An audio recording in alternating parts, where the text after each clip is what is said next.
Welcome back to the Weird and the Wonderful with Strange Bones. That's me.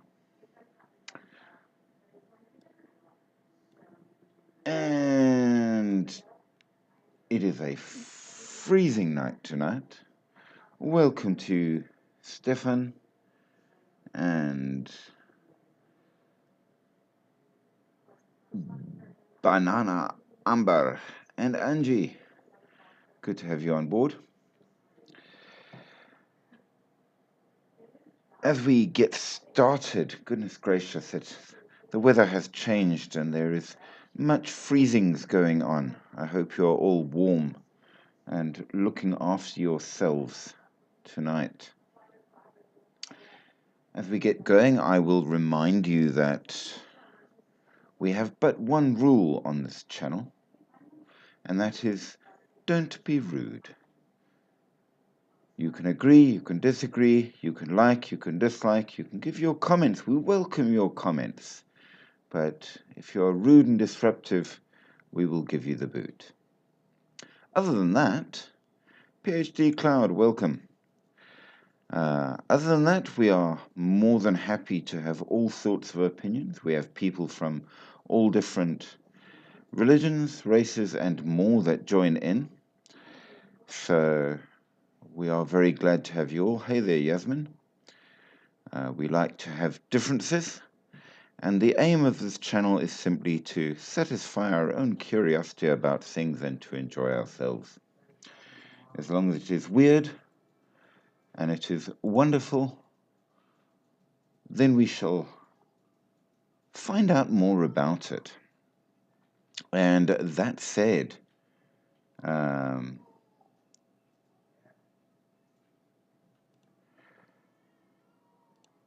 remember that we also rely on all of you wonderful people to keep the channel going. So, hey Brian, like, share, subscribe, send all the hearts that your little heart desires so that we can keep going.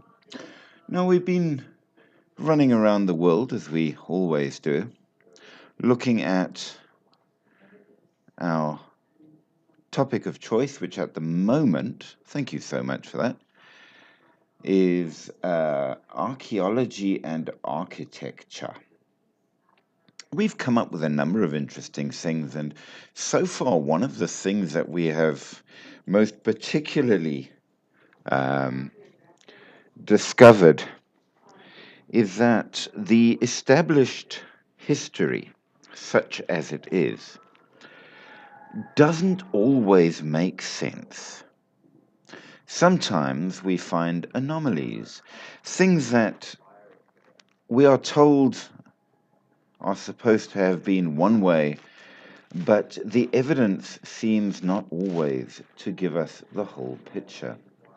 And there are sometimes very good reasons that are quite reasonable. Mareike, Groete.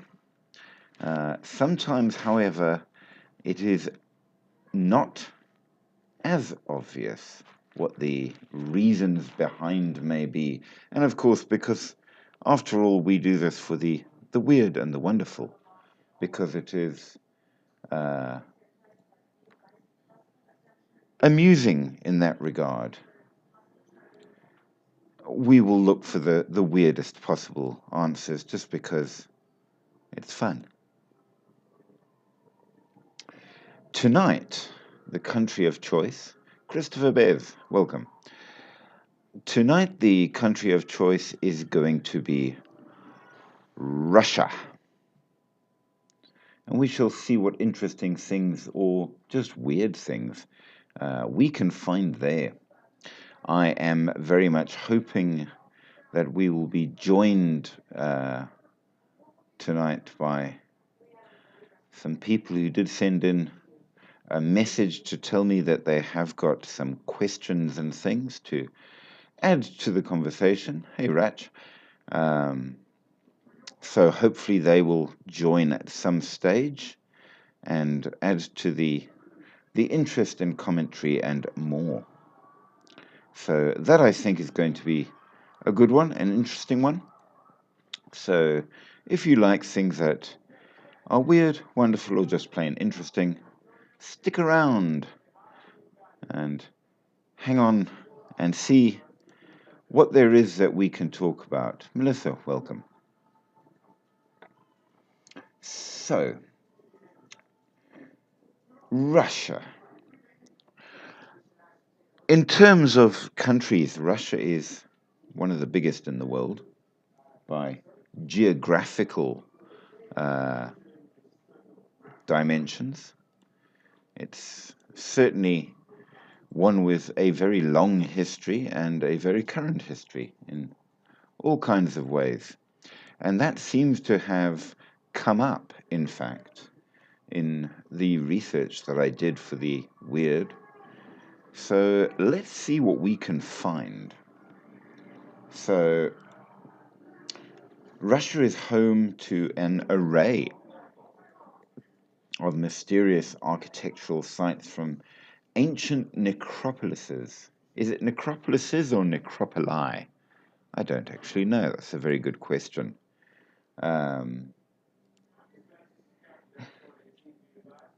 That have folklore connected to them, to Soviet era structures with whispered secrets. And we all know that there's all kinds of secrets hidden in Soviet era things. And there is quite a history. Some of it is fairly turbulent, some of it's just interesting. And some of it may even have bearing on current politics, as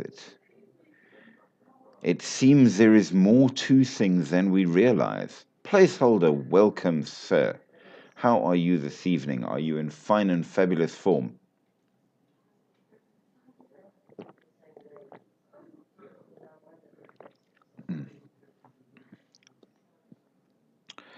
So, I'm glad to hear that, sir. It's always good to know that everybody is managing and doing well. Now, I am well, but I do not enjoy the cold. I've always been a warm weather body. And just lately, it has definitely gotten on the far side of chillos, which, let me just get my hands free and I will add you, sir.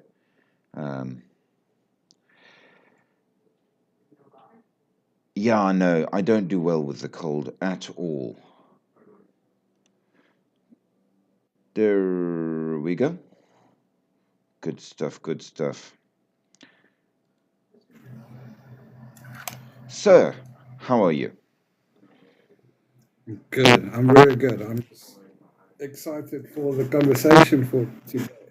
Well, we've got an interesting one because some of the stuff that has turned up is quite ancient, which we like, but some of it actually turns out to have connection to modern politics, which may or may not be more interesting than we anticipated. So we shall see where it takes us. I'm here for that algotrosity or whatever she called it. The what? I'm not sure what she called it. The algotrosity, that system that English Sports created.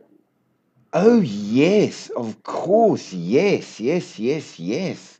That's another thing. If she joins us this evening, we're definitely going to have to talk about that. So, for the guys who don't know, here's what happened. We started talking what is the best political system that works for a country. And the problem is, all of them have issues, most of which seem to come from the fact that, by and large, we are human. And as humans, we have issues. If we were really good, altruistic, and all of that all the time, we could argue that something like, for example, socialism or communism would work best. But the problem is we're human beings, and therefore it doesn't. Now, we can say much the same about all the systems. Sorry, somebody asked to join, and for some reason it cancelled itself. I don't know why. Hey, Neil. It was Kirsty? Where did they go? They disappeared. Let me see if I can catch them again. But yes, so we sort of came up with the fact that all political systems have issues for reasons, okay? No, it seems that the person that wanted to join vanished. Oh dear. Oh well, never mind. They may come back. So we put a challenge to the fine lady that brought up the idea of what would work best. Corazon, yes, very much so. Another lecture, and hopefully one that will be interesting.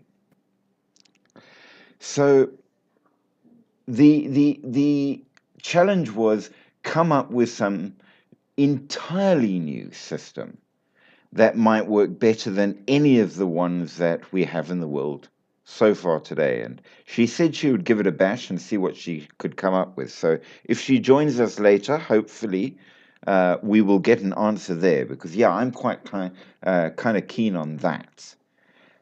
So yes, we'll see. But how creepy do you like your architecture and archaeology? So here is the first place we have to talk about. And in the Dargavs, which is somewhere in the remote Caucasus mountains of North Ossetia, there is an ancient necropolis that contains nearly 100 stone crypts dating back to the 12th century. And according to local legend, anyone who goes there will never return. Now, why is this?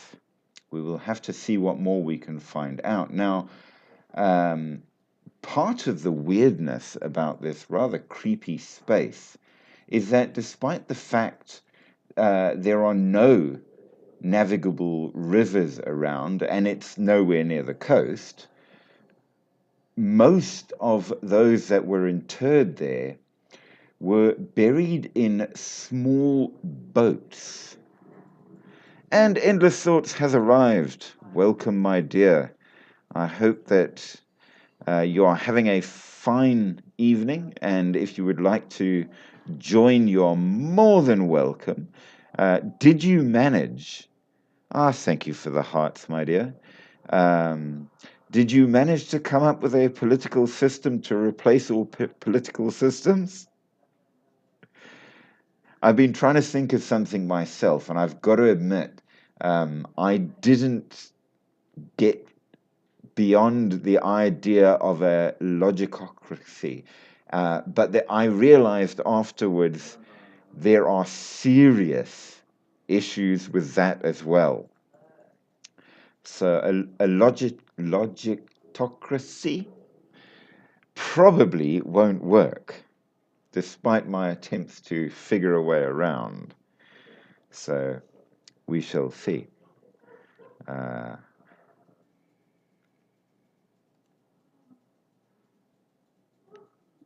I'm throwing you out an invite just in case you would like to, because after all, why not? But while we are on this topic, so a very, very strange set of crypts. We're going to have to find out more about that, of course. Then we have a fortress, which comes from the 8th century. It's now a ruin, located on an island in Lake Terekol in southern Siberia, near the Mongolian border. The complex, which apparently is about the size of Buckingham Palace, was apparently built by the Uyghur Khaganate, but yielded almost nothing in it in terms of artifacts, despite the fact it was so big. And nobody really knows what it was for.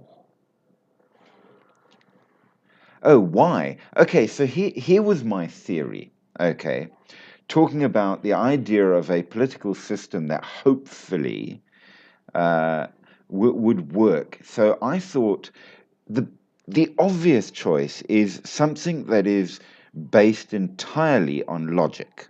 Okay, so if you set decent laws in motion, they would have to work in terms of their actual logic, that they achieve the aims of keeping an equitable and peaceful society regardless of who the person is.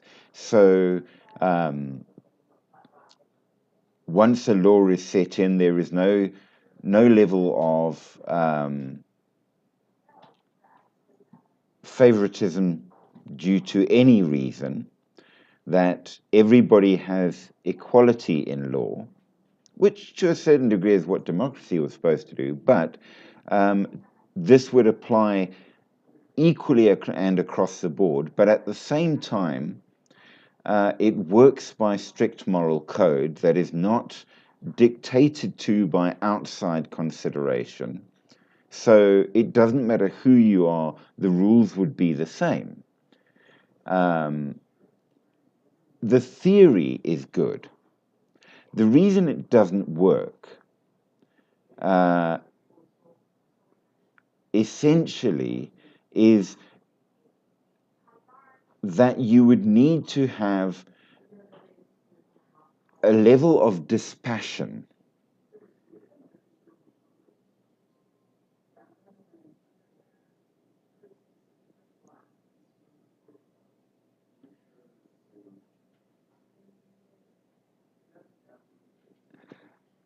I hear that.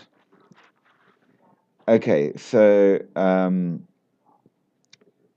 a kind of logical socialism in a way, yes.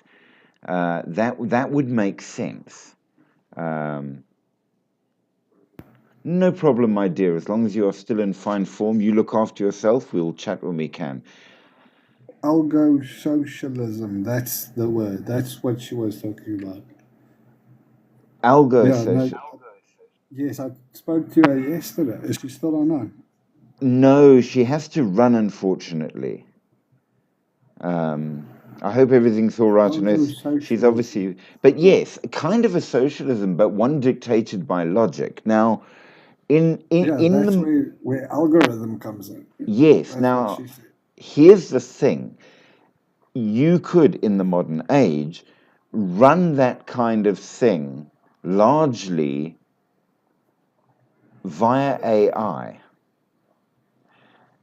But then, of course, the next thing that jumped into my head, because probably I watch way too many movies, Sarah Connor. Now, of course, if you've seen the movies, you know exactly what I'm talking about. Terminator, the idea of robots taking over and all the rest of it. So on that side, there'd be a bit of concern. But if it was truly logical, but then, of course, the problem is sooner or later, it's got to be enforced and policed. And who does it? You've got to have a human element. And the moment you have a human element, you need to have some method of enterprise. And when you have So, enterprise, you'll have different degrees in society and upset. what do you know about algo socialism? Did she talk to you about that? She didn't yet, no. She said she was going to, when she got a chance, come on and tell us. Yeah, no, I had a long discussion with her yesterday Mm-hmm. about that. algo socialism. Okay, so tell us about it. Yeah, no, she said about, yes, so government will be chosen through algorithms because people make mistakes. Okay, People would vote, fans would vote for the people that they like, even though the person isn't right for the job. that's a good point. And she also said that it would be a rotating government every year to reduce corruption and dictatorship and stuff like that. Okay, that does seem reasonable. Is a year long enough to establish things? Because look, to be fair, in the running of an entire country within um, the means to set in and get things going, it might stand to be better to be slightly longer. But I like the idea of rotating very much so. But now, on what would you base your algorithm? Well, you have to talk to her. I mean, it was her idea. She did say something about it should be open source and everybody could see, so there's no corruption of the algorithm. Nobody tells the algorithm who to pick or who to choose. Um, so the algorithm is basically going to choose the best person for the job every year, and the same person can't run for the second year to reduce corruption. Okay, it's kind of, in a way, a little bit about in line with the way that the Americans do jury duty. Yeah. And she told me how she got to that idea. She said she was thinking about how the world would look like in 500 years, in 2500, how government would look like in 2500. And then she thought that, well, it's only two ways. One would be like a Mad Max situation or a abundance, but people won't be working, so there won't be any capitalism. Okay, I, people won't be working. There's that. The thing is, and here is my only problem with it. See, I like the idea of a system, but one thing that people need in life is a challenge. If you are going to advance at all in any way, you need challenges. You need to be motivated. So, She did talk about health. That's what when I asked her that same question, she said people would focus more on exercises and health, and they will play sport games and stuff like that because work won't be needed because you'll have robots doing that would cost cheaper and do the job better. So people would focus on their own personal health. okay, fair.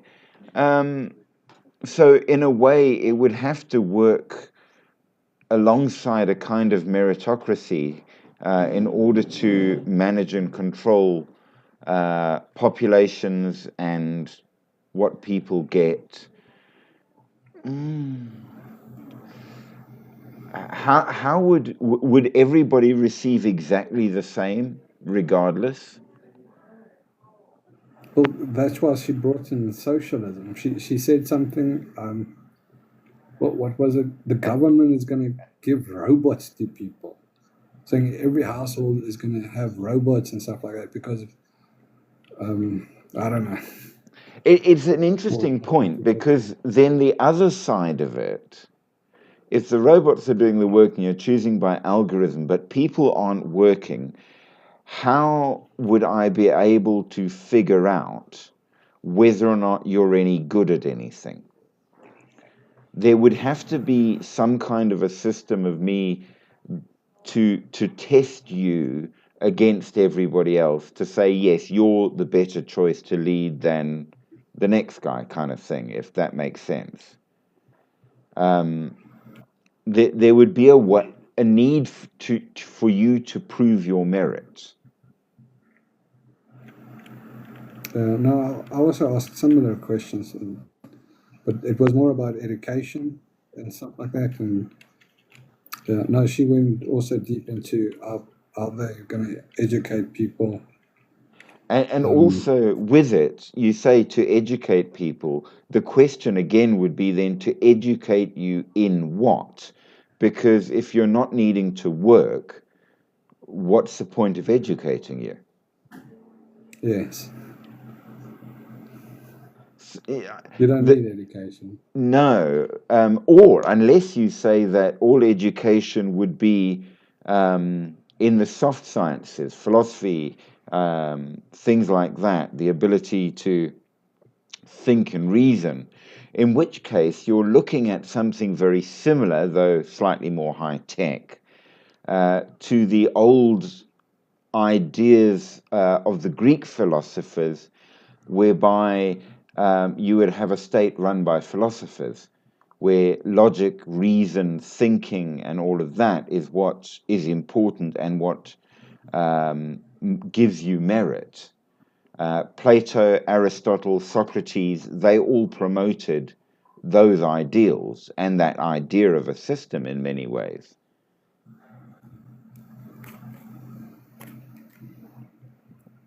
So, I mean, the idea of this has existed, obviously not as high tech, but the theory of the ability whereby I don't educate you, say, to be a plumber because there's a robot to do that, but I would educate you instead in terms of thinking, reasoning, philosophy, the ability to do all of that. It's got reasonable merit. So, yes. And then what?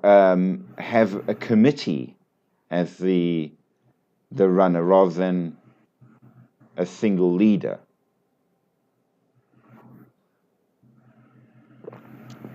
There's good reason for it. It does seem possible. I'm so sad right now. Say again, sir. I missed that last I'm one. so sad. Why? What happened? I'm so sad. No, because I was hoping English thoughts would tell me more about her idea about the algo socialism. Well, yes, I absolutely. said, what did I?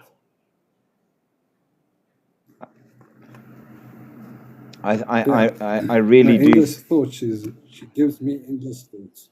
No, she does. She's got an amazing ability to make you think about things. It's one of the reasons I love having her on the lives because she always comes up with the right kind of questions to really take things further. But well, life happens and you do get busy, I suppose. There's not a lot we can do about that. Um, but she did have a huge smile in her greeting, so I think perhaps she's just busy. She's in a good place at least, and that is a good thing.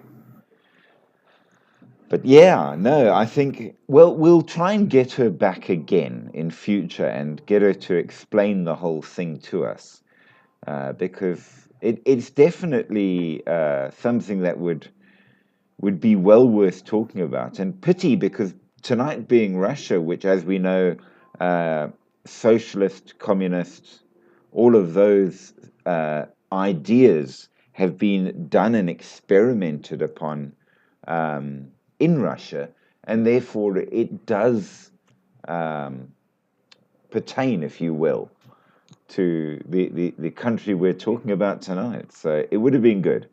But nevertheless, we will have to just do our best. Um, but yeah, I've got. So she's got a wild imagination. I don't know. Can if I ask you, can you imagine the world in the year 2500? And she seems like she knows exactly what's going to happen. I wonder about that sometimes. You've got a point there. I do agree with her, though. I think either we're going to get it right and we're going to be in a pretty wonderful place, or Mad Max as the opposing possibility. Um, I do wonder because I had a meme pop up today, which I did think was rather funny, that there was a fairly standard view in around the 1950s that they believed by the year 2000, our vast technology would have gotten us to the point where we've got flying cars and all, real Jetson style living. And what we ended up with is AI sex dolls. So, humanity has an amazing ability to take something with huge possibility and It's something derail that it. Edith Thought said about what's that cartoon you mentioned? Did say about the flying cars, and The she was Jetsons. talking about the houses, people staying in the air, all the rich or middle class people staying in the air, all the rats, all the poor people, they live on the ground. That's how she put Well, it. there, there, there, there is a certain um, possibility in that kind of a thing. I mean, we already see uh, the separation idea happening in many of the different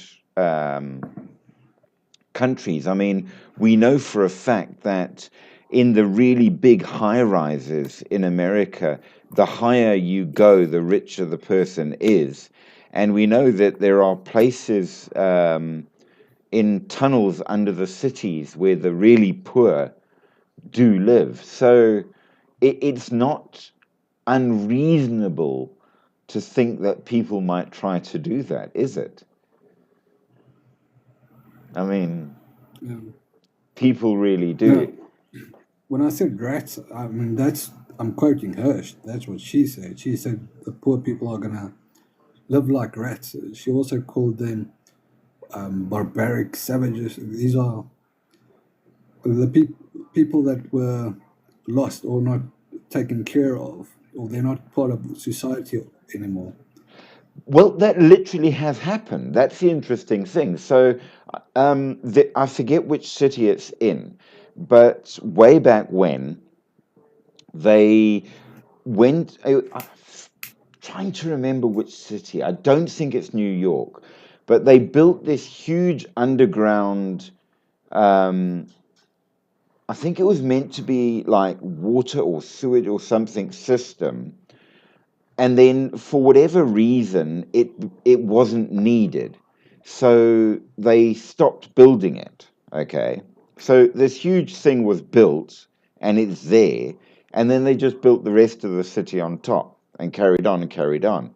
And there is a whole ton of people who are literally disaffected, so homeless, um, like Vietnam vets that had serious PTSD and couldn't reintegrate into society and more. And they moved into these tunnels and they've built an entire society there and they won't come out. They refuse to come out. They now have their own city under the city. And there's all kinds of attempts to help them out and send in aid workers and medical personnel and what have you, but they can't really do much about it or go in very far because it's too dangerous. So you've got hundreds, if not, Developing their own language. well, They've created farms, electricity maybe. during the day, they come and like dumpster dive and beg and all of that, and then they go back down. They are somewhat illegally, I believe, tapped into electricity down there. Okay, so it's not really like a society. Well, it's become that.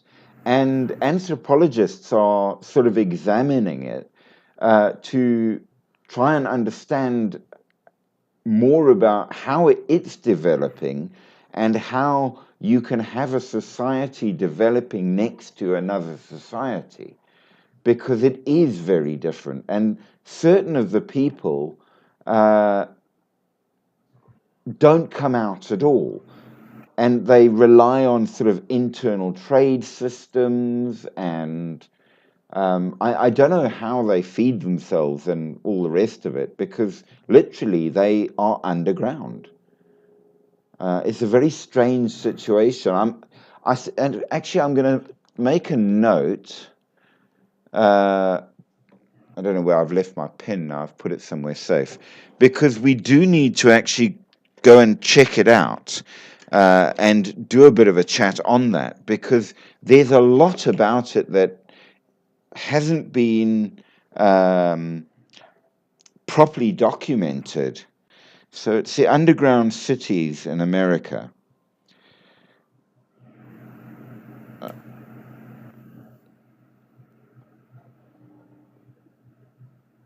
Okay, just made a note for myself there, because you see, one of the things that's also quite um, interesting is, do you know what a cargo cult is? It's probably not what I'm thinking. Okay, so where you what during World War II, particularly, when you really started getting um, travel around quite easily due to aeroplanes, and people started getting around. Okay, and because it was the war, they would go and put up bases, army bases, all over the world. Obviously, both sides did. And some of the places where they did were on islands where, by and large, the locals knew nothing about anybody outside of their world.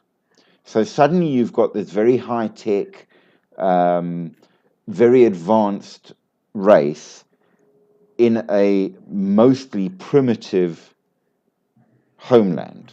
Okay. And because they wanted to keep goodwill with the locals and stuff, they just wanted to have the base there.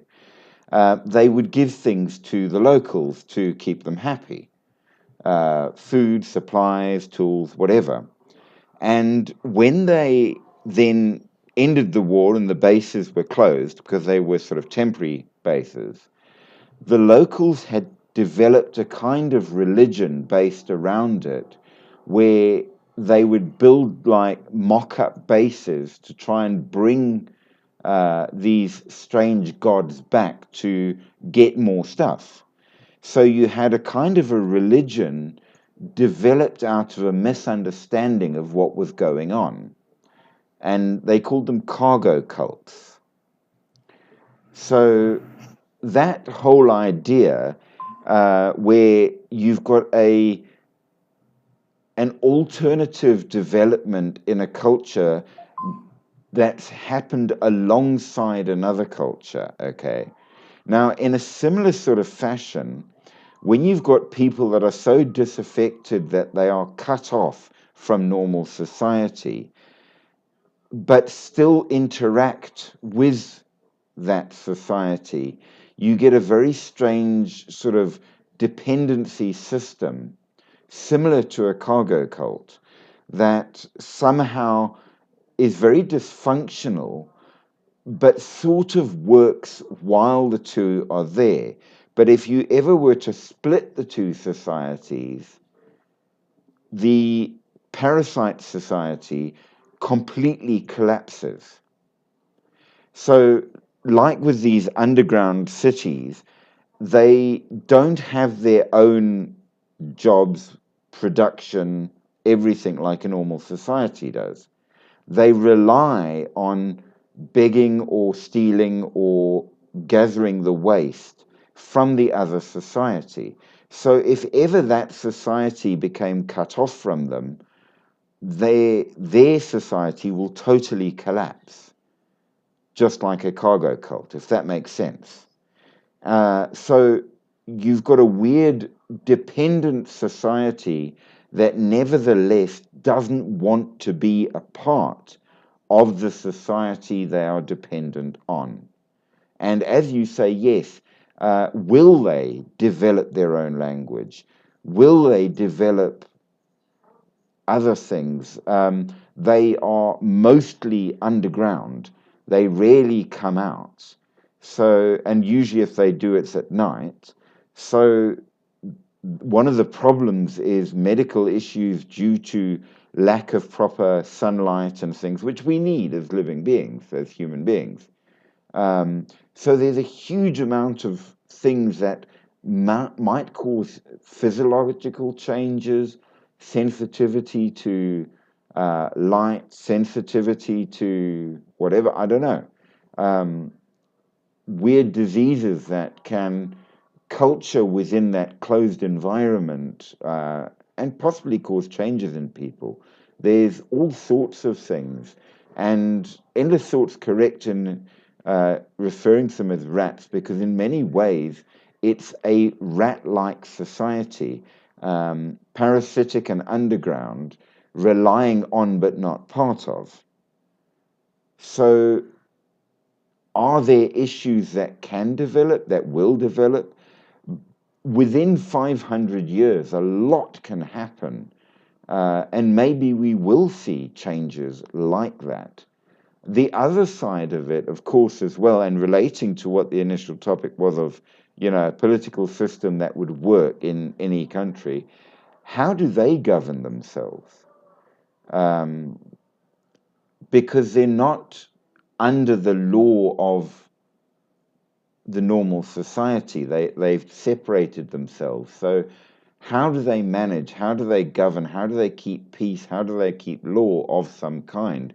Because for a society to work, you've got to have agreement. You've got to have an ability that I can live next door to you and we don't suddenly jump on each other and try to unalive each other, or, you know, you've got to have some form of control that keeps everybody able to live together. So, what develops? How does it develop?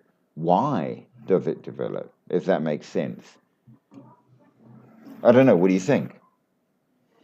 I'm not sure what in this uh, system that she created. I'm not sure what they'll do with the criminals, but she did say that there would be no crime because everybody's going to be watched. Every movement you make, they're going to know. Machines are going to know exactly when you go to bed and when you wake up, where you're moving, who you're talking to, what you're saying. Okay, she said that deliberately to poke at me because she knows exactly what I will respond with. She's very good at that. Have you ever read the book 1984 by George Orwell? Nah, Okay, so maybe I did. If you can you remember on make. TV a while back there was that it was a romance thingy called Big Brother,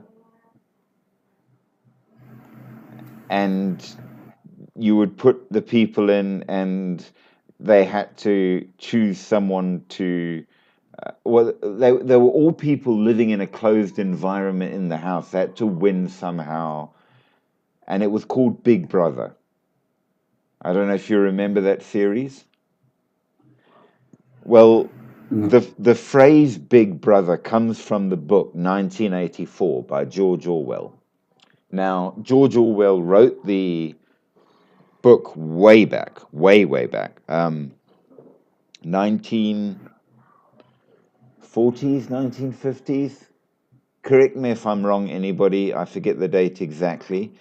But essentially, the book is about a society whereby everybody is controlled by the state.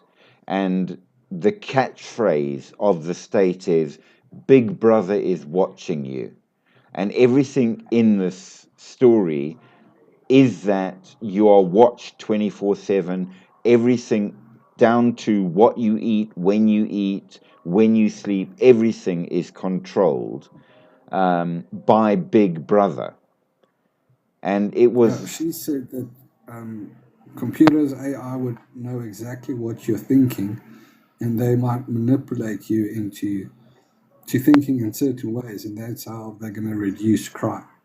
that's exactly the premise of the book 1984. Okay, so maybe she knows that book. She Oh no, probably she read it. does. She does know that book. I guarantee she's read it.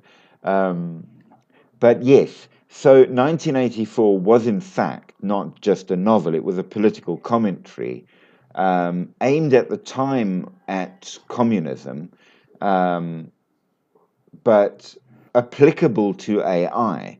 And it's one of those ones where, yes, the idea is that you are essentially a sheep to be properly farmed. And it was a one of a series of books that came out around the same time, all by people who were intensely intelligent scientists. One of the guys who did, I think Ray Bradbury was one of the guys that wrote George Orwell. Um, I forget who all the others were, but the books are well worth reading, but they're nowadays very much considered to be seditious reading, and in many countries they're banned. So, 1984, Animal Farm, um, what's that one that we had to read at school, in fact? Lord of the Flies, um, Fahrenheit 451, all of those things. And they're incredibly good books, but they will make you really think because it's about society and how society needs a certain level of freedom, and without it, we destroy society and by extension our own humanity. But then it raises the problematic question of how much freedom is too much, how much control is too much. So yeah, that's kind of the whole thing. The idea of an AI controlled society might be too much control because it will literally farm you like a sheep. And eventually, as is in the Animal Farm premise, we are all equal, but some people are more equal than others. And you see where Yes, that leads. Yes. And yeah, no, that's exactly equality it. is a pipe dream because nobody's equal, and you Exactly just so. can't have No, equality. you can't. And of course, in order to get the best out of you, I have to give you some form of concomitant reward. And what that means is if I sit on my bum and do nothing, I will get very little. And if you work really hard, you'll get more. So you will be better off than me. So you are more equal than me. And so on. Mm. So yes, she's deliberately said it to see if I'll respond and argue because she does enjoy a good hard discussion. Um, When I asked her how are people going to get stuff, because she said that there would be a society of abundance. So you don't have to worry about food. There will be a lot of food. You will not starve. Then I asked her about what if they can't buy a robot? And she said, no, the government would give everybody a robot. She said that the robots would be super cheap and they'll print out one for you today and you'll have it at your door. She said nobody would struggle to have anything. You could just ask for it and you will receive it. except for one small point. That does imply that you would have a static and manageable level of population. Because if you don't control the population, you won't be able to control the amount of what can I say? The amount of abundance. Sooner or later, there's a limit in the world, even to the amount of space we have, the amount to grow food, to produce food, and we're already seeing it in certain countries. And I was reading a fascinating article. Okay, so slightly off topic, but not. In Australia, if you want to immigrate to Australia, your ability to go there, they've worked out a point system, okay, whereby essentially you need a certain number of points to prove that you are the sort of person that they want to be an Australian, okay, which is fine, that's very reasonable. And what gives you more points is based on how much value you can give to Australia as a country. Okay, so if you're entirely uneducated with no skills, they don't really want you because they don't want more burden on the society, which is kind of fair, right? Whereas if you're highly valuable in terms of production, use, and all the rest of it, then yeah, we want you there because you're good for society. And one of the things that's very interesting that I found when I went and looked at um, the point system of what gives you more or less points, if you have a degree, you do get 100 points. I think you need 800 to be eligible to go and apply to immigrate. Okay, so a degree gives you like 100 points, which is a lot. That's great. Okay, however, if you have really good skills in something like plumbing or electrician, you get like 500 points. And the reason is everybody wants to be a lawyer, a computer expert, or a whatever. Nobody wants to be a plumber who has to do hard labor. And there aren't enough skilled laborers in society. And if you go there, I actually know somebody who is a lawyer, went there, but they happened to also be qualified as a forklift driver, and they get more money and a better job driving a forklift than they would as a lawyer. Because they need forklift drivers, they don't need more lawyers. So, everybody wants the good side of things, but sooner or later, you need somebody to do the dirty work, number one, and saying robots will doesn't always work. And also, we have to limit quite strongly who is allowed to reproduce so that we keep populations low, and who makes all the food and stuff that you want to eat. Because ultimately, robots can't do it alone. You've got to have a human element to manage all of the difficulties surrounding understanding growth and production. And therein lies the problem.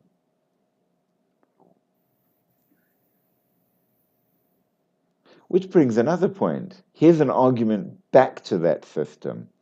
Maybe the people who run the country should be the producers of what feeds the country.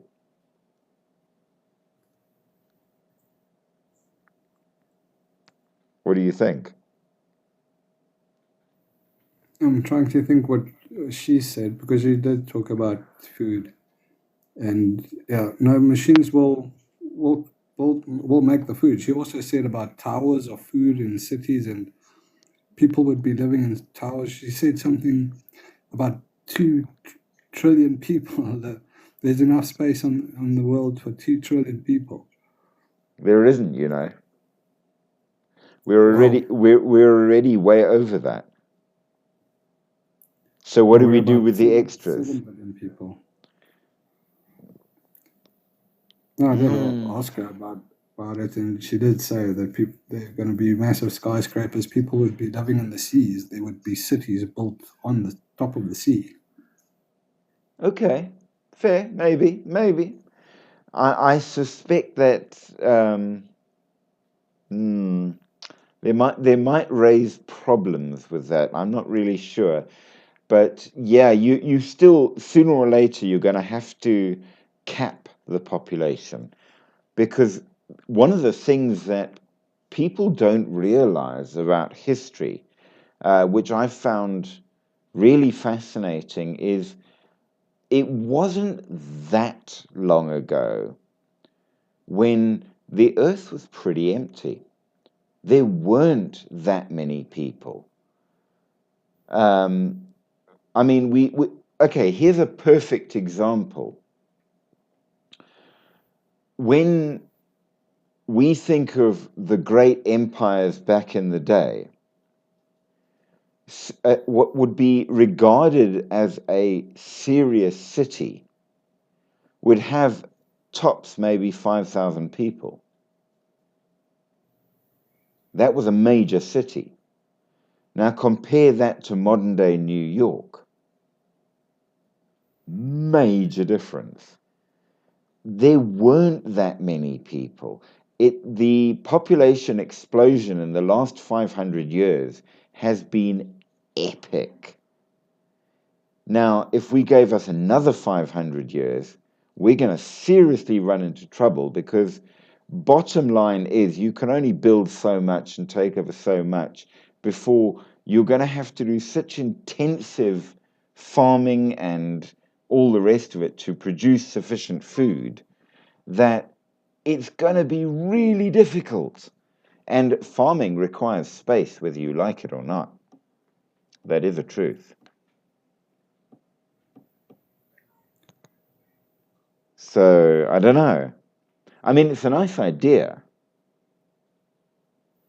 but would it work? I can tell you, amongst other things as well, there was an attempt made, and in fact, um,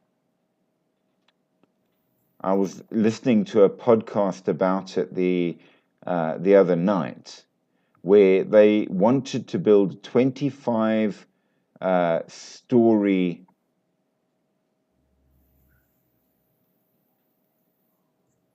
She, boat.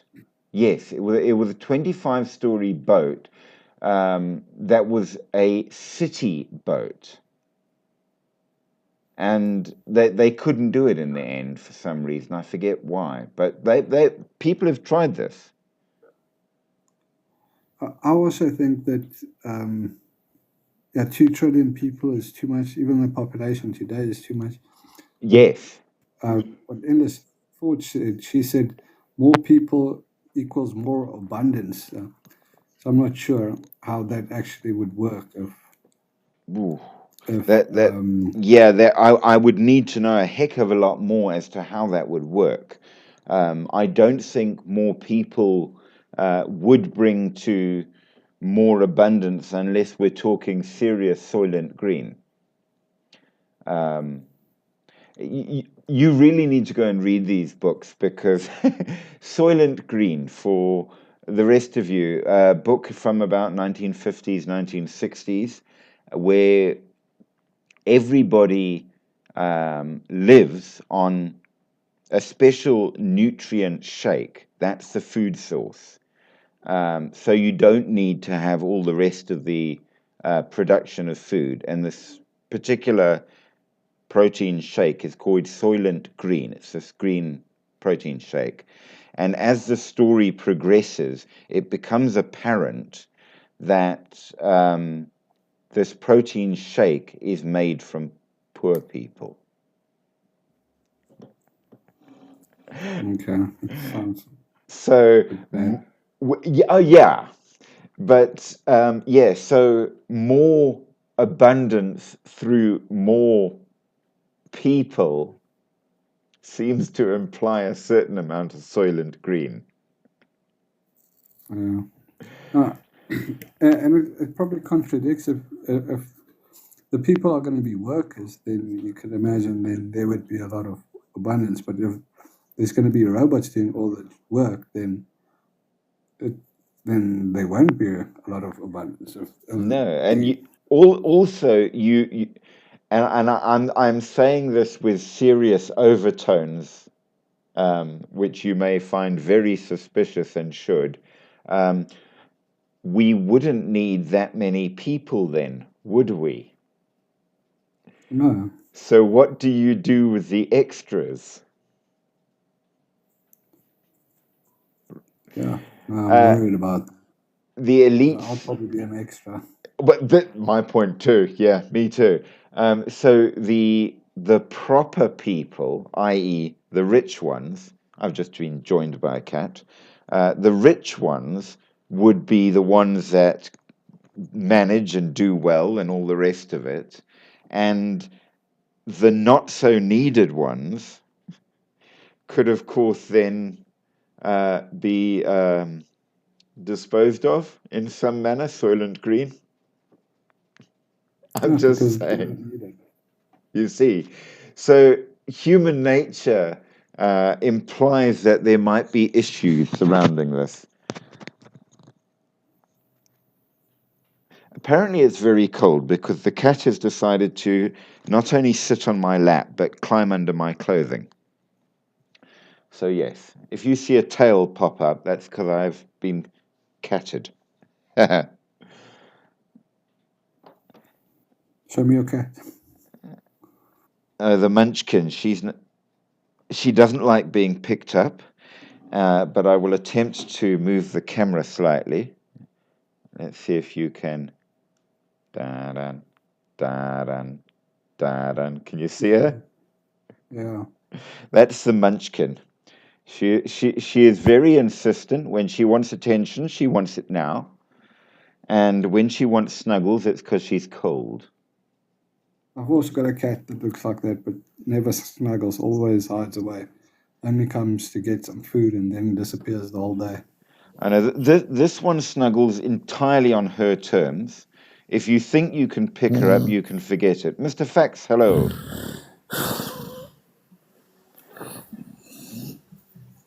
How are you, sir?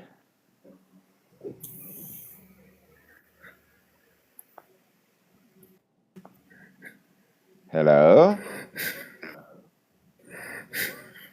Okay, so is another one of our trolls like the last time. I do apologize, people. It sounded like he had some breathing problems. Yeah, no, I think that was Maybe he was trying to communicate. entirely deliberate. There's a Yeah, first particular it was a dog. particular group that have taken upon themselves to do as much um, disruption to this channel as they can. I don't quite know why. Um, so I've become extremely harsh about the slightest bit of rudeness or disruption to the channel and they get booted. Because, yeah, it it's not fair on everyone else, which is rather sad. There's nothing we can do about it. It is what it is. But yeah, so on that point, um, with all of the politics and the issues surrounding a betterment of society, interestingly enough, this has been attempted, and it has been attempted in Russia, which is quite interesting because, uh, as you know, we've had a number of uh, people that wanted to make things better for everybody. And one of those people was Tsar Ivan, who in later centuries has been given the name Ivan the Terrible, which might give you a bit of an idea as to whether or not everybody thought he succeeded um, in that regard. And one of the great things that he built was St. Basil's Cathedral, which is one of the, if you've ever seen a picture advertising Russia, that multicolored cathedral that you see, that looks so incredibly beautiful, and it really is amazing. It's one of the most recognizable buildings in Moscow, was built by him. And there are some very strange and terrible legends. Um, Endless thoughts. Oh, hi and goodbye, lol. We so badly want you around because there is so much going on. But we are going to dedicate a live when you have the chance so that you can join in, because you absolutely have to give us some answers. There's a whole lot that has come out of what you said to Placeholder. It is absolutely amazing. So this is coming back, okay? Huge thanks for the heart there as well. But yes, this is coming back. So you are not going to miss anything. We will bring all of it back. And Placeholder, go and look up at least 1984 so that when she comes back, we can interrogate her. So we've been discussing the idea of an algorithmic socialism. So the possibilities of it, what might work, what might not work, and of course the idea of a controlled society and what control on society might imply, including, of course, the whole idea out of 1984, Animal Farm, Soylent Green, Lord of the Flies, and all of those things. So absolutely that and more. And we will probably come up with more things to throw at you, because why not? It's going to be a lit conversation. And Placeholder and I have got all sorts of questions. So I think it'll be a great one. So we'll make sure to coordinate. Placeholder, you're in for this? Yeah, sure. Um, Absolutely. I've got a bunch of questions. I should actually write them down because at the moment I'm thinking about one, but I can't come up with one.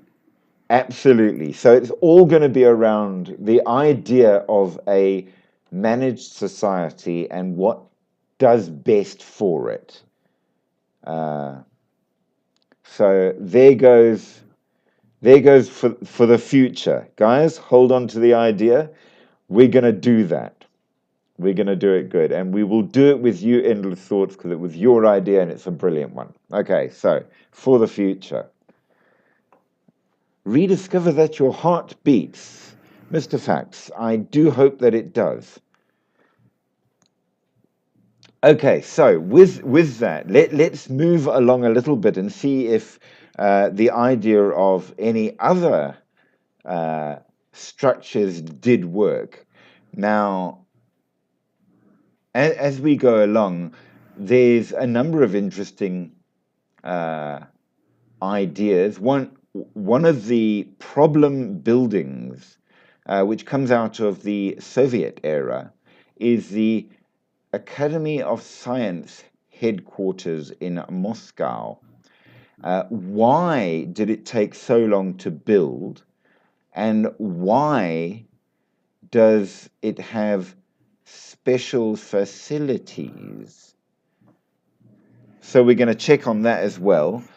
We are also needing to talk about some very interesting things, like the fact that the Soviets were active in the Arctic during the war.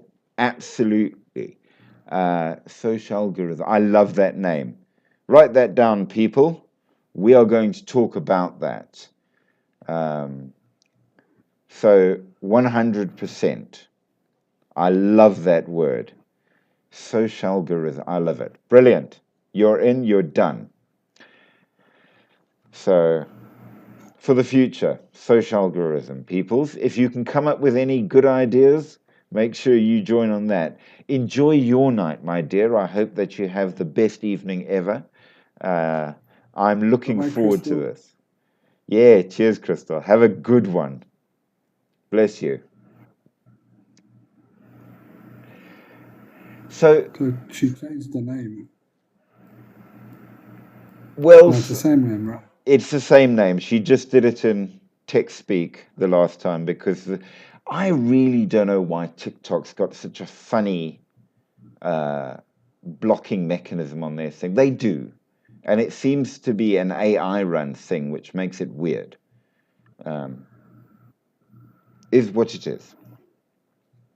Okay, so the Soviets were busy during the Second World War and the Cold War, especially in the Arctic, and they started drilling for varying reasons.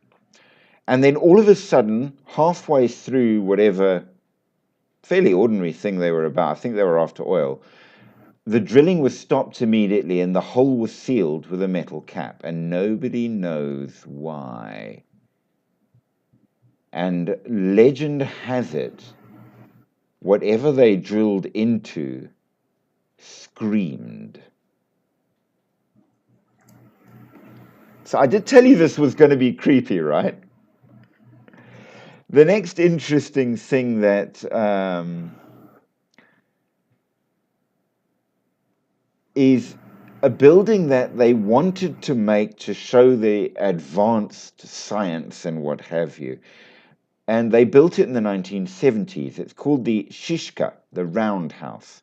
Unfortunately, while it was indeed unusual and imposing and great, it tripped into optical illusions and audio illusions that makes this place incredibly disturbing to be in. So we're going to talk about that as well. What is the name of the place?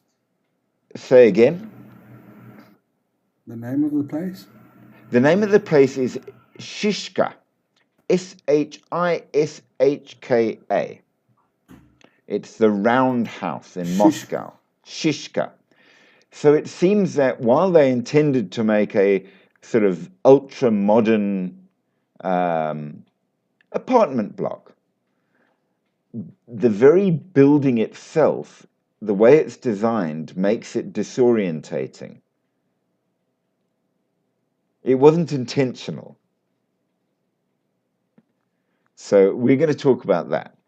Then, of course, we need to talk about some very interesting modern things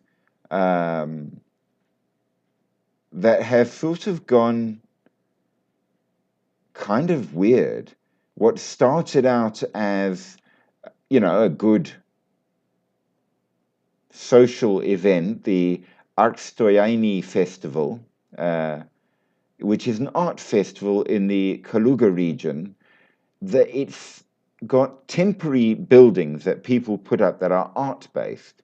And so they've got really weird architectural installations that are made of wood, vegetation that rise out of the countryside and then are ceremonially burned in a way that seems both intimidating and somehow primitive religionish. What's going on in society? So let's get started with the creepy and the weird. It's going to be a good one. So we start with the City of the Dead. Now imagine a beautiful mountain region, mists and clouds around, beautifully green because it's quite damp and all the rest of it. Lovely place with hundreds of above ground tombs. And they reckon that this necropolis holds the remains of more than 10,000 people. Now, again, I remind you that the current population is a very modern thing. Back in the day, and this came from the medieval times, there were a lot less people. So, in order to make up a cemetery of any kind with 10,000 people, it was quite a big deal. It's not a small thing. So, they buried these people, many of them as they were, with what they had on them and what was in their pockets, just straight there.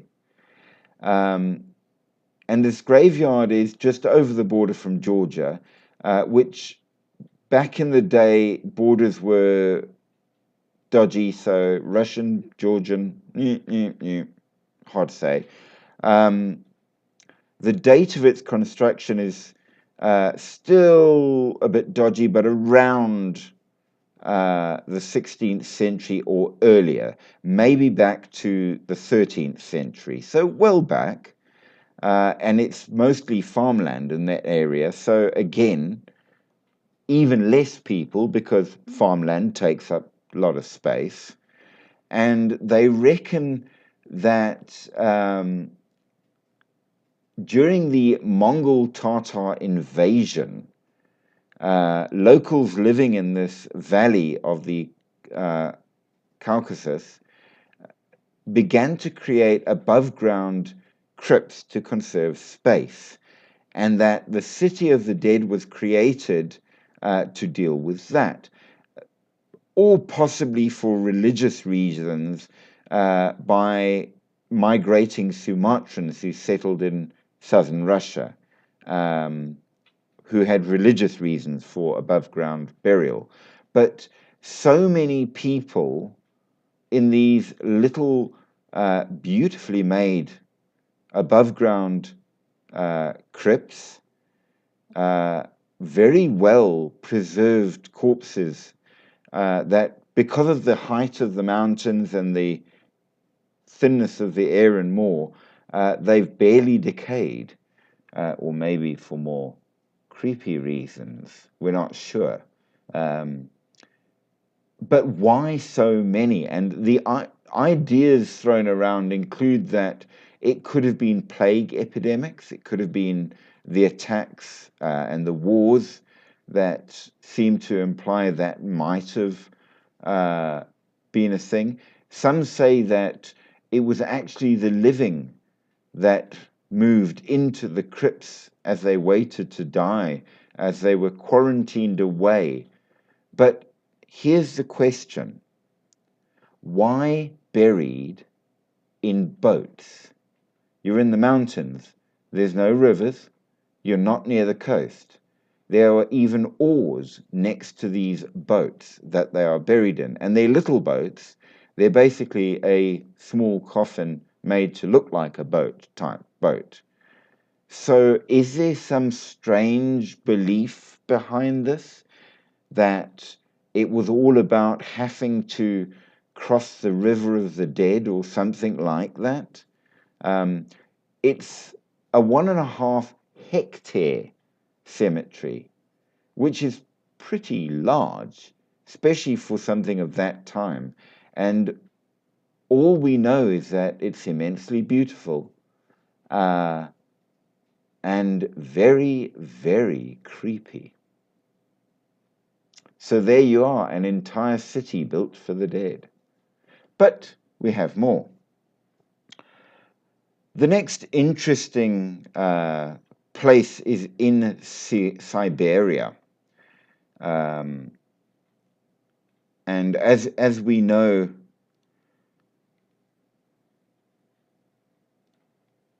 Siberia is freaking cold. By and large, that's pretty much the limit to what I, for one, know about Siberia, by and large. There's a lot that needs yet be said about Siberia. We're going to try one more allowance to... Welcome, welcome, MGS Drift. How are you? What is this? You know where my pocket just dialed this? Ah, well, I do What apologize is for that. this? This is a TikTok I had to Live. stop even. Oh, I didn't even know I could. How do I turn this off? Like that. Okay, no more live beside yourself, Mr. Placeholder. It seems that we have definitely got people playing silly games, so away with that. Nevertheless, so we are now talking about Por Bazian, which is a mysterious ancient structure found on a small island in a lake in southern Siberia, so warmer than northern Siberia. But I'm going to throw something out. I used to know a guy. He was a friend on Facebook for a while, and he lived in Siberia. And the one day he said to me, he's so pleased that summer's arrived. He's walking down the street of his village to go swim with just his towel over his shoulder and his swimming trunks on. I said to him, "That's amazing. How warm is it?" And he said, "It's nearly 0 degrees. It's really warm." So bear in mind that in Siberia, their idea of warm is a little different to ours. Throwing it out there. So, yeah. So this place in southern Siberia was built around 1300 years ago, probably around 770s AD, by a group known as the Uyghurs. It looks like a giant fortress because of its thick, high walls and large size. But when people studied it, they realized it didn't look like a military base or even a long-lasting town. And now people wonder if it wasn't some kind of a palace or a monastery type place. The walls and buildings show a mix of Asian and Chinese style in their construction, which was used at this time. And it was built during a time when the Uyghur leader was following a religion called Manichaeism. So some people think it might have been connected to that religion. After the leader died, the site might have been abandoned for whatever reason, but over the years, weather and earthquakes and time have damaged the building, so only the remains still stand. But it's a mystery as to what it really was for. And I'm going to actually throw a picture up of it because it's a pretty funky, cool kind of place. And you guys can give your opinions as to what on earth it was meant for. Why would they have built it all out on a lake like this, where one would assume it would be safe, maybe? Who knows? I don't know what in the year 770 might have been a danger to somebody living out in Siberia. I don't know if any of you guys know what might have been the big deal in Siberia at that time that you might need to worry about. But there you go. A very ancient and very organized. That's what I find the most interesting. It's an incredibly ordered building, which we have no idea what it was for. So, yeah, make of it as you will or must. Maybe somebody knows more. But an interesting place, nevertheless.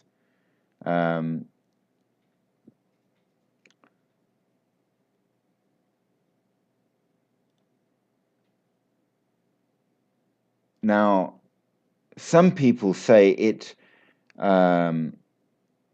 might have been built by Indo-European people that came across into Russia, which is fascinating in terms of the migrations of different peoples around the world.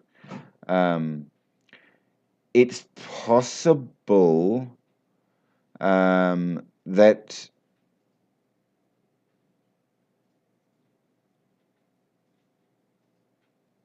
there is a Chinese element. I don't know. Nevertheless, it's very interesting as a place, and with that to consider at least, it gives us something to talk about. Now, in terms of ancient things, they tell us at least that, hey Tam, thanks for the following. Thank you to everybody, by the way, that has sent the gifts and the hearts and the more. I do appreciate it greatly. Everyone else, do like, share, subscribe. We rely on you. But yeah, you know how they say that America, the original first people that got there would have been people that arrived across the land bridge from over certain places. Well, a very interesting picture of an early person that was found in the Volga region shows somebody that looks a great deal like what many of us would consider the early Native Americans to look like. Now, bear in mind, this is obviously an artistic reproduction from what was found in the grave. But it shows things that are really quite important for archaeology and how we know anything about early peoples in many ways, which I think it shows that, yeah, as much as we love the cryptids and the mysterious and all the rest of it, good science has its place and is important. And this chappie behind me here, you can see that there's much that looks something like your early Amerindian type. So maybe there is truth to how these people came across. Who knows? So this guy is referred to as the... Okay, so it's a 6,600-year-old burial at the Ekaterinovskaya Mess site, grave 45. Very, very good name. And it was filled with a young man interred with symbolic and ritual items that show the culture's beliefs and customs. There were 3 stone mace heads, possibly indicating he was a warrior. A young domestic goat skeleton sprinkled with red ochre, which seems to be a ritual offering. And even more intriguingly, the partial leg and hand bones of 2 other individuals that were buried with him, which seems to imply either they were victims of his or somebody very important to him. It's not clear, but it does show us how we start to learn more about what may have been out there back in the day. But at the same time, it does make us wonder, because now sometimes we bring out these great archaeological finds, and sometimes they immediately get tossed aside. And this is why I gave this one out, because the next one is very weird. So, apparently, there was a whole legion of skeletons that were found from ancient soil that were buried for a very, very long time. They were fully armed and armored, but the problem was every single one of them was twice the height of a normal modern man. Who were they? Were they some kind of warrior race or mythic god? Where did these bones come from? And more importantly, where did they then disappear to? Because once these things were found, all of a sudden the site got closed up and there was no bones left. All of them disappeared. So it seems that we have evidence again of giants that suddenly disappear. Now, the even more interesting thing is that they were found very recently, and before we could even get a date on how old they were or anything, they were gone. So what on earth was going on? Are giants real? And are archaeologists hiding some of the things they find?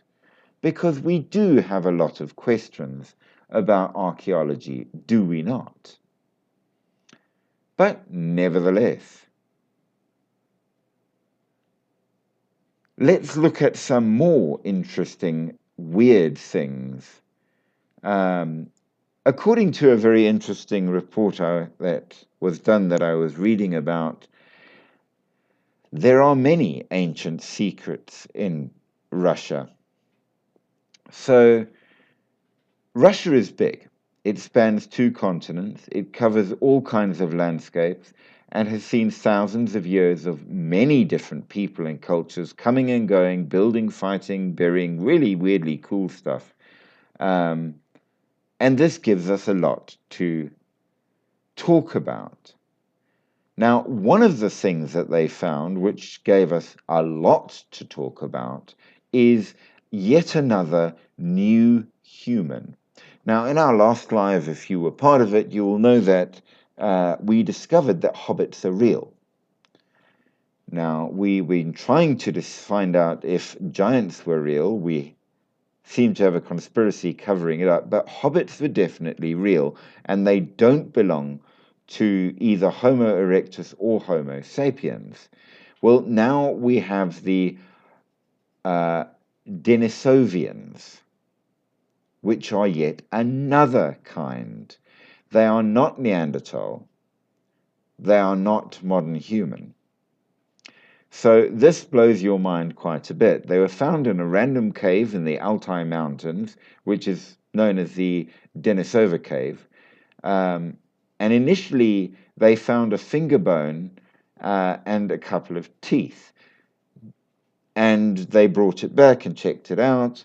And hold on, they weren't the normal human. So, of course, scientists were like, wait. And they went back. So Denisovians did, in fact, interbreed with Neanderthals and more. So there's a chance that some of you might be Denisovian. You never know. You're an ancient Siberian cave person. But here's the thing.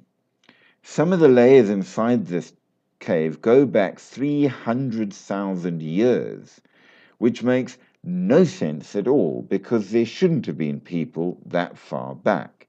So it seems that our knowledge of how human beings actually developed, where they developed, and who the hell they were that we developed from has got a lot more to answer than we have any current answers at all. So you might not be entirely genetically the same as everybody else. And we start wondering, who really are we and where did we come from? But there's more. We like gold, right? You like gold, I like gold, everyone likes gold. Now, people that really liked gold were the Scythians. And they got around, it seems. fierce warriors on horseback covered in tattoos that buried their dead with giant treasure chests of gold. That were the Scythians, ancient nomads that knew how to really decorate, and they would make burial mounds called kurgans. And finding them is quite a thing because you can almost guarantee it will be full of gold. We like gold. Some of it would be animal shaped, like panthers or stags, and look straight out of a fantasy movie. You can see the stuff in museums now, but there's still things out there lost in the steppes. And they say that some of the tombs were very, very well hidden deliberately because of the gold. And there are places out there where the Scythians and the Mongols buried all sorts of incredible treasures that still have to be found. So, in Russia, there's gold. Next place that's interesting is Arkham, a Bronze Age settlement that was only actually discovered in 1987 by mistake in the Urals, and it is all circular and geometric. Now, we've seen this in a number of places, and every time people build in a circle, it's odd, and you start wondering, why did they? Because really and truly, we're not totally certain. This one again is circular. It's sort of eerie and it's sort of Stonehenge in a way. It's about 4,000 years old. Nobody is quite clear what it was used for, but it does prove that people back then were way more advanced than we give them credit for. And really and truly, they did some pretty good building for people that were supposed to be very primitive. So it seems that our civilizations go back further than modern archaeology thinks. So, absolutely. Now, before the nomads, there were farming communities living near rivers like the Don and the Volga, places like Mayaki and Dolgaya Mogila. And we find from them all kinds of things to show that there was good settlement from way back, even before the nomads roamed into Russia, which tells us that more cultures were wandering around than archaeology has ever really been able to properly prove or understand. So the upshot of all of this is that what we think might be in history possibly isn't. Now, I'm going to add to that because, for example, we've seen that happen on numerous occasions where mythology will talk about things and places that we know for absolute certain doesn't exist, only to find out much later that actually the mythology was right, and it did. They might have couched it in terms suitable to the time that may have been modified over the centuries a little, but nevertheless, the truth is that these places really do exist. And one such place, as we well know, was the city of Troy, that everybody knew was a literary device invented by Plato until an enterprising archaeologist found it. And that's true of a lot of places, which makes you start wondering. I mean, good atheist skeptics knew that the stories of the flood in the Bible were made up type things until, well, they found actually lots of people said the same thing about the same area, and we realized actually, no, those historical events really did happen. There was a flood. We know that there's a lot of stories that are not taken as history or fact. And now you start wondering, how many of them should we? Did giants really exist? Are there civilizations that had a lot more technology than we thought? Maybe not as much as modern movies tell you, but nevertheless, more than we think they had, that were able to do things like move giant 20-ton stone blocks even over water. Because that would be a serious, serious challenge to do. But it's been done. And you start wondering how much of our history isn't actually right. That we do need to know a great deal more. And maybe we're not as clever as we think. Because here's a thought. And this was brought up to me today by my dear partner, who pointed out to me that there were some interesting stories she found to think about for doing these lives. And it suddenly struck me what the basis of all of the little stories that have been coming up actually indicates. So, for those of you who don't know, the very north of Africa is a giant desert. Very hot, very dry. However, there's a lot of archaeological evidence that say that at a point it was full on green and very wet. So it changed. Okay. But now hold on. Stop. Think a little. Okay. We talk in the modern day about the difficulties of the polar melting, global warming, if you will. Okay, here's a thought.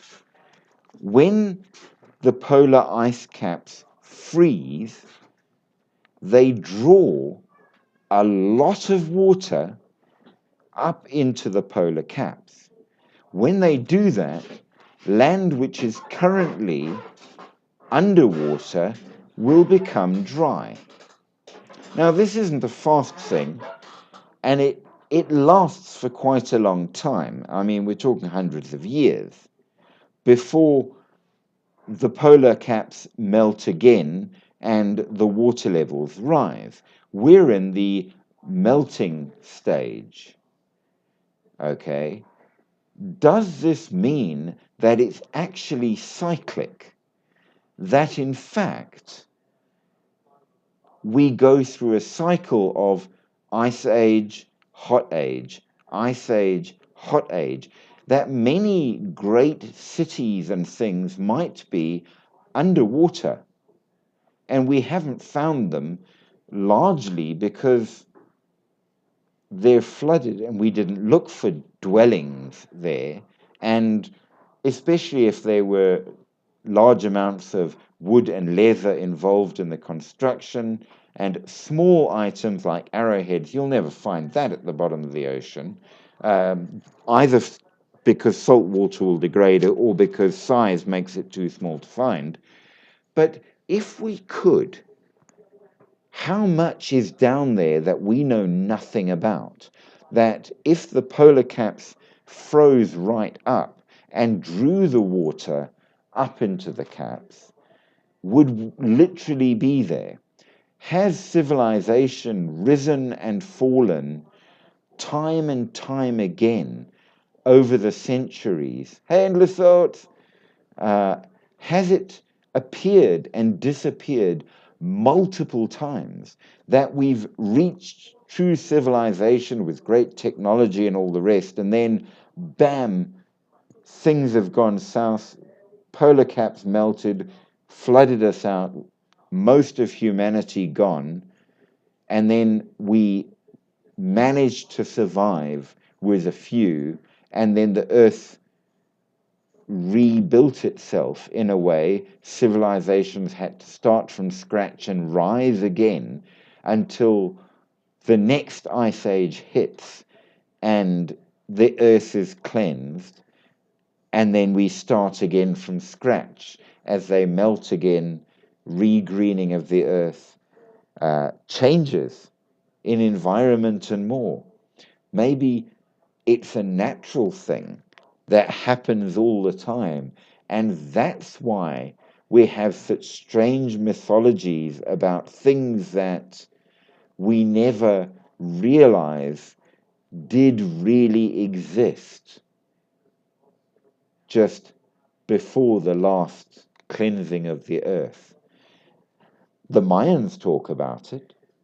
They say it happens in cycles all the time. We're currently in the fifth age, according to the Mayans.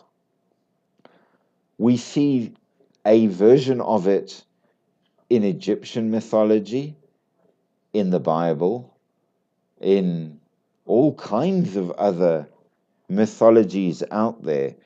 And yeah, has it happened already? Will it happen again? Are we heading for the next ice age?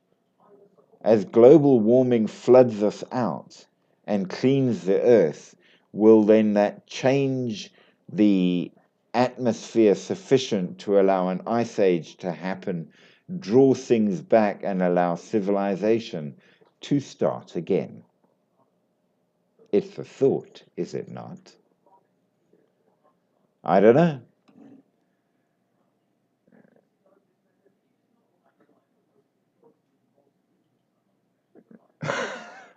It's all about the words you use, my dear. We'll have to develop a suitable secret code. Social algorithm is fine, but not algo socialism. But yes, that is true. What do you think? Have we a cycle of creation and destruction that happens over and over again on our planet?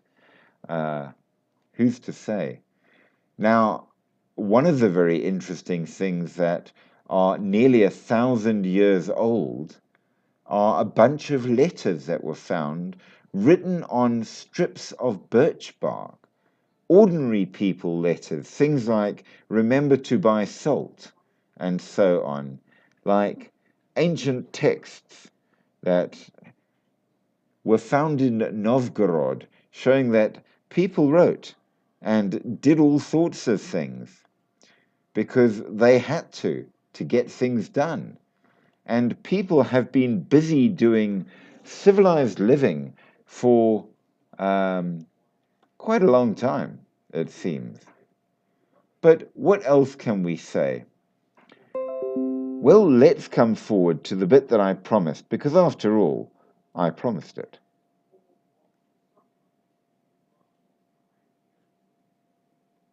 Oh, that's awesome. Did you like the video? I thought you would. I saw it and I immediately thought that's something which would absolutely be needed to be checked out. I also went down that rabbit hole, and it's one that we shall have to go down as well. Do you want to bring it up now? It's that, or if you prefer, political conspiracy related to the current president.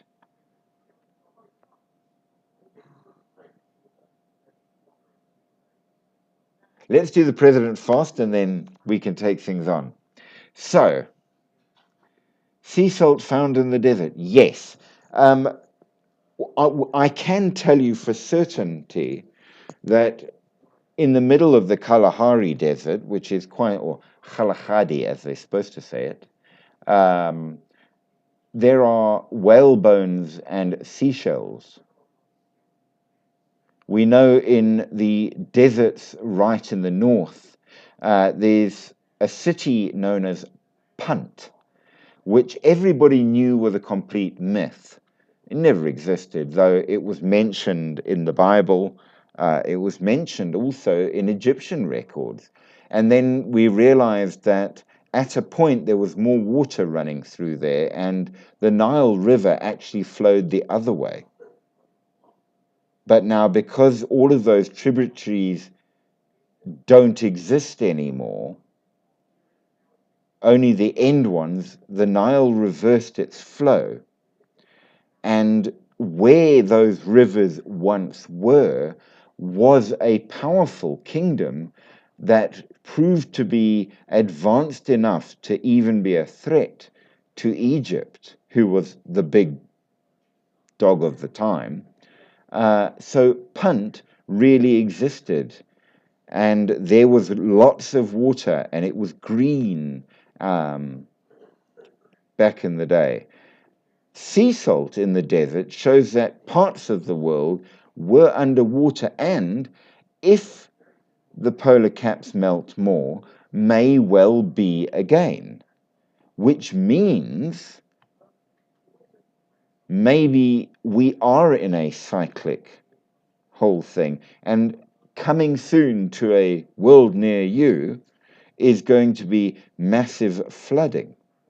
Now, are we technologically advanced enough to survive this? And who gets to do the surviving? Good question. All of this and more relates back to who's in charge. Now, one of the things that we were discussing, endless thoughts, that would something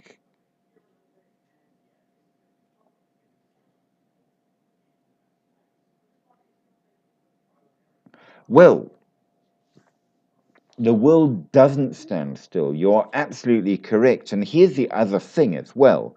We also know that in terms of tectonic movement and stuff, it doesn't stand still. So I would suggest your order of words is not quite right. It was a sea, then the sea receded, it became green, and then became a desert. And after it's been a desert for a bit, the polar caps will melt enough and the seas will rise again, which will cleanse things out, and it will modify, we know it will modify the composition of the well, don't forget you also must deal with the water cycle. So initially the sea would, but rain will wash the salt down to the sea. So when the polar caps fully melt, the sea will become less salty because more salty because all the water will be drawn into the ice. So you'll get a very salty sea for a while, but much less water. And then when the polar caps melt, it dilutes everything and covers most of the earth, cleansing things, giving it a chance to rinse off. Then the water starts receding slowly, slowly, slowly again and reforming all the polar caps. So initially, yes, you'll get when the floods happen, it will, but it will wash out as the polar caps reform in that regard. So yes. So we're talking about the idea of socialism and will it work? Well, it works when you make it work. And when I say make it work, I'm referring to the 1999 apartment bombings, where it became very apparent that what with the fall of socialism and all the rest of it, you needed a strong leader to sort things out. And most importantly, the Chechen separatists attacked and justified the Second Chechen War. Russia needed protecting, and the man who stepped in was Vladimir Putin. But now certain things seem to maybe have come out that imply that was it the Chechen separatists or was it somebody else? So a fifth unexploded bomb was found in the city of Ryazan, and authorities initially identified the individuals who planted it as FSB agents, but the FSB quickly said that it was a civil defense exercise and the bags that made up the explosive were only sugar. Russian politics, including some in the Duma, were reportedly warned of impending attacks by intelligence sources. But how did the intelligence sources know? And of course, as we well know, then that just after this, certain Russian journalists wrote articles warning the government, warning the people of government organized attacks to undermine political opponents. And there's even been documentaries on it that point to the FSB. However, individuals connected to the investigations on the bombing suddenly were found deceased under suspicious circumstances, and we wonder why. So, could it be that the re-strengthening of the socialists under Vladimir happened at an opportune time when Russia was beset because the opportune time was made? We are not sure, but it does make you question. We know that a number of wealthy and influential Russians have also passed on under mysterious circumstances, sufficiently enough to develop a phenomenon called sudden Russian death syndrome. It's like cot death, but for rich and influential people. The sort of people who would be against socialism. I'm just saying. The theory posits that these deaths, particularly those involving falls, might not be as accidental as you might think, and are an effort to eliminate political or business rivals. Skeptics of this say that there is a very high suicide rate in Russia from the stress from sanctions and more, but who's to say? It's the kind of thing that we don't have answers to and would like.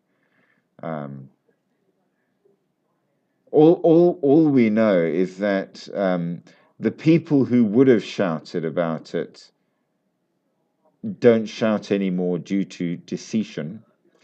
And the chap in charge that saved everything is very much still the chap in charge. I'm just saying. The conspiracies never cease.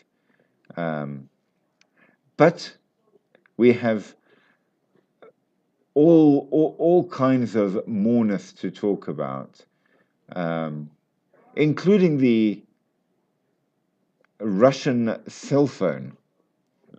So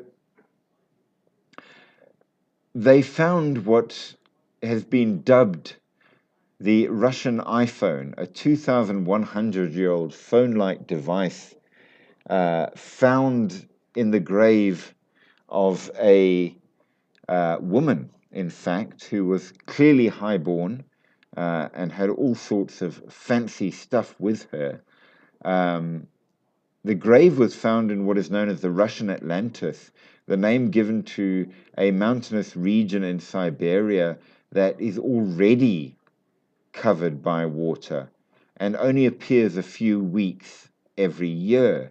One of the archaeologists, Pavel Lies, participating at the excavations, that explained that they had been conducting expeditions to the Alatay burial site for several years, and this telephone-like device was found in 2016, and figuring out what it is has proved difficult.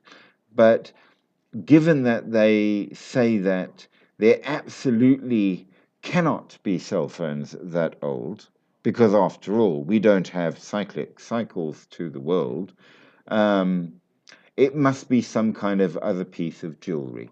But it does have interesting buttons and more.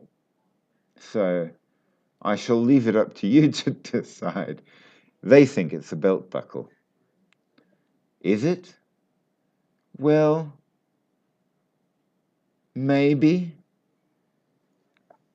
maybe not. I don't know. It's a good question. Let's talk about the Gonaya megaliths. Why do we want to talk about them? Because they are Endless Thought's favorite things. And she loves megaliths because megaliths are so hard to move. And she is a big fan of the idea of early technology. And we found it in so many places. And here we are finding it again.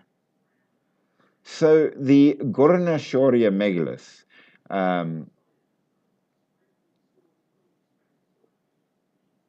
they are literally megaliths in the mountainous Gornya region of Shoria, southern part of the Kemerovo Oblast, part of southern Siberia. Again, they were busy in southern Siberia. Oh, that's terrible.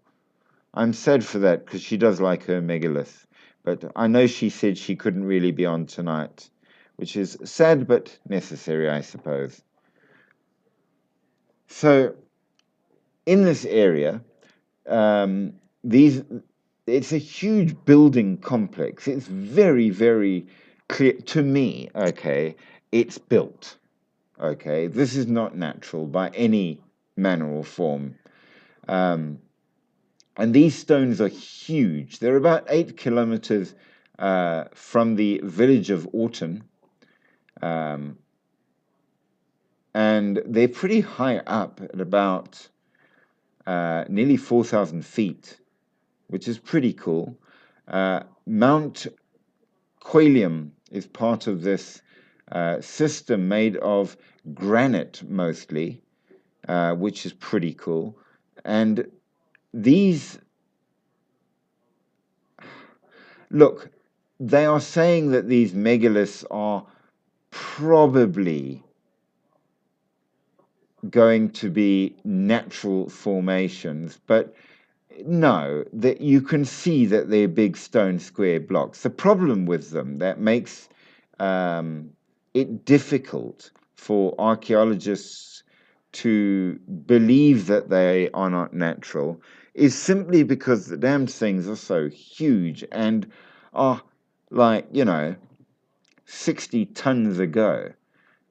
And obviously, primitive humans wouldn't have the ability to move these things into place. But then again, all I'm saying, right? So, moving along, also Siberia, I did tell you these guys were busy buggers. They found what is known as the mammoth bone huts dating back 25,000 years. The Kostyonki 11 site has a massive circular structure made from the bones of over 60 woolly mammoths. The sheer size, 12 and a half meters in diameter, has people questioning its purpose. Some bones were hundreds of years older than others, suggesting that the builders collected the remains over a long period from both dead and freshly killed mammoths. But what was it for? The lack of debris from tool making or animal remains suggests that it was not a long term dwelling, but making something that big and gathering all of those things makes it almost necessary that it's long term. Could it have been a giant food pantry or a ritual space? Nobody really knows. But nevertheless, it's an absolutely fascinating thing. Now, talking about sunken things, okay,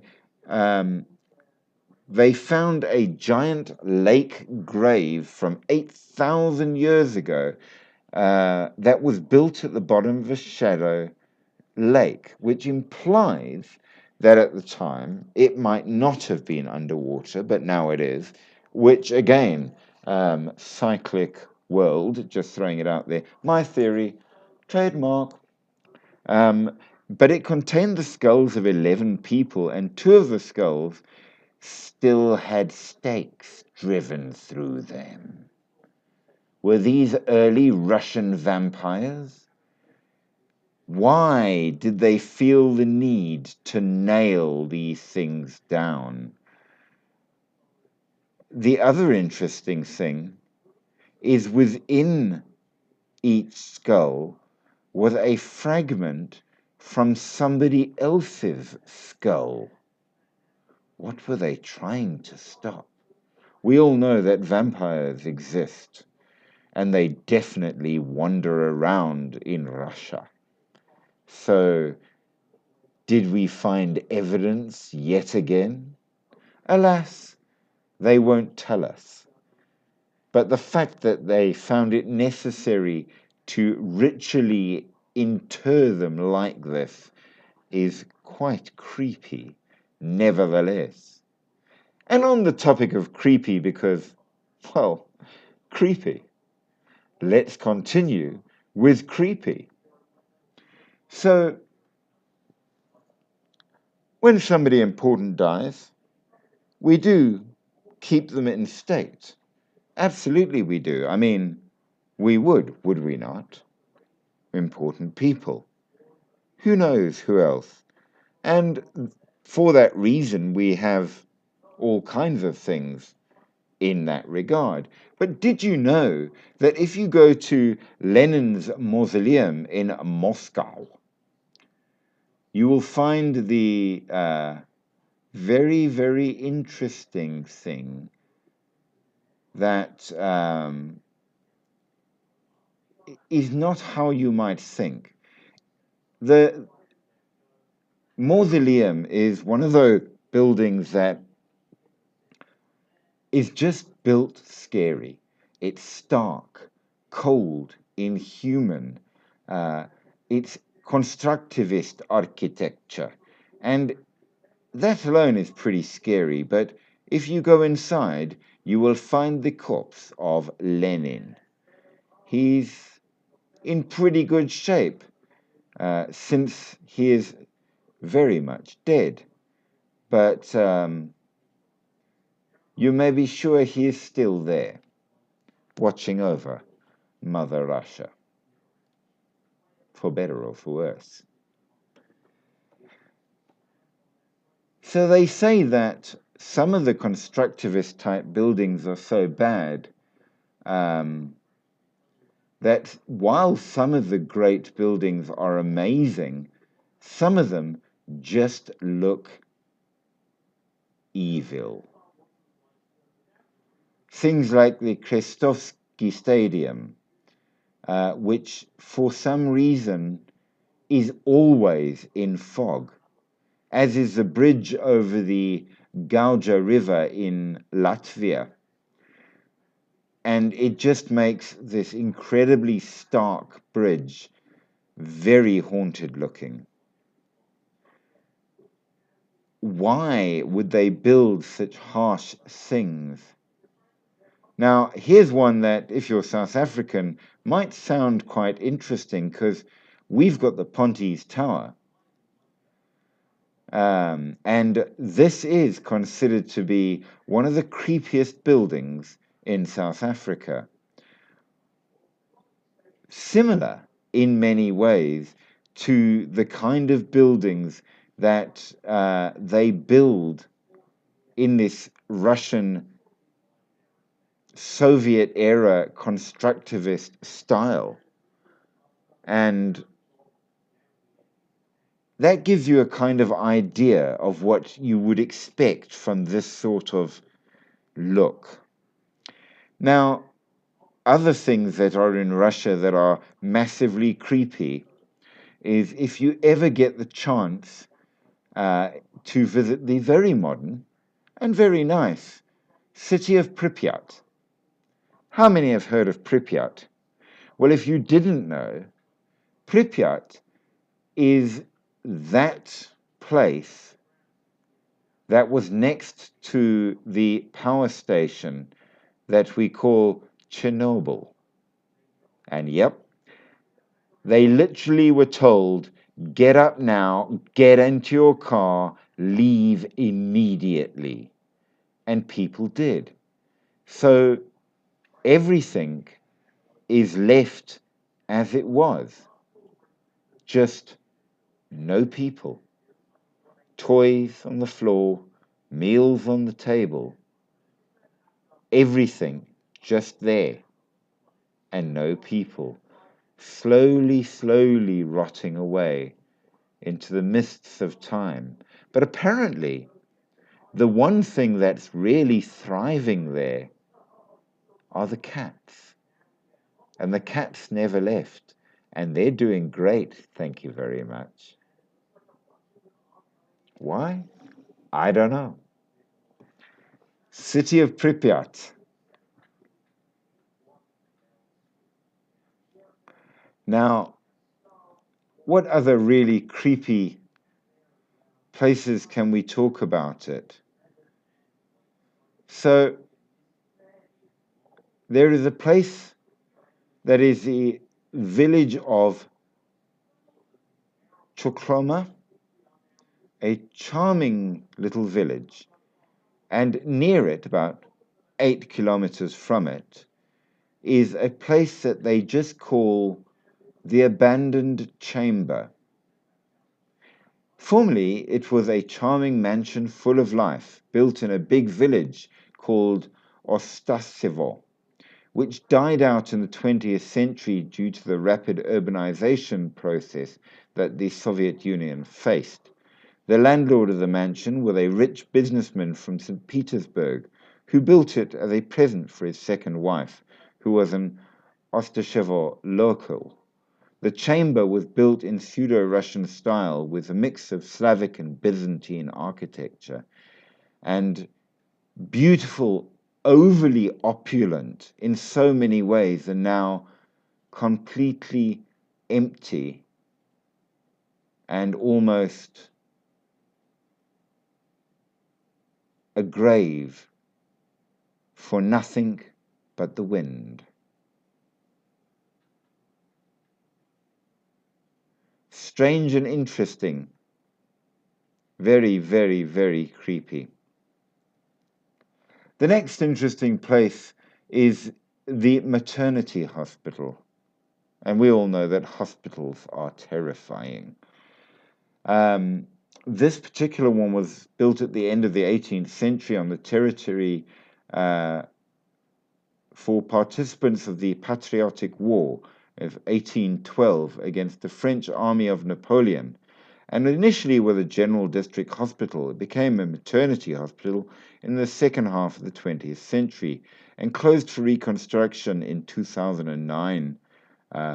The plan of the two-story building resembles the Russian letter, which I can't pronounce, but basically an upside-down U for the rest of us, with a basement and an attic.